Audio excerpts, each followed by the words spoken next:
નમસ્કાર મિત્રો. પહેલાં તો સોરી કહું છું કે થોડો લાંબો ટાઈમ થઈ ગયો, વિડીયો નથી મૂક્યો એટલા માટે. પણ આજે આપણે જે બંધારણમાં સમાનતાની માટે વાત કરતા હતા એમાં થોડું આગળ જોશું કે જ્યારે કોઈ પણ વ્યક્તિને સમાનતા આપવામાં આવે છે, આપણા બંધારણ દ્વારા દરેક વ્યક્તિને સમાનતા આપવામાં આવે છે.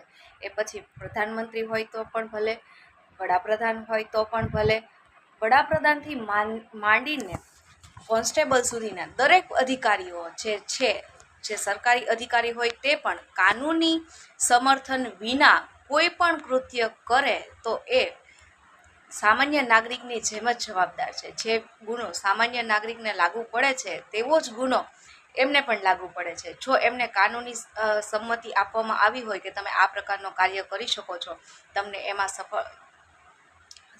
સમર્થન આપવામાં આવે છે, તમે એવા પ્રિકોશન્સ લઈ શકો છો, ત્યારે એમને બાકાત કરી શકવામાં આવે છે. અધરવાઇઝ એમને જેમ સામાન્ય વ્યક્તિને સમાનતા માટેનો કાયદો લાગુ પડે છે તેવી જ રીતે તેમને પણ કાયદો લાગુ પડે છે. જો તમને અમારો વિડીયો પસંદ આવ્યો હોય તો લાઈક કરો, શેર કરો, સબસ્ક્રાઈબ કરો. Thank you.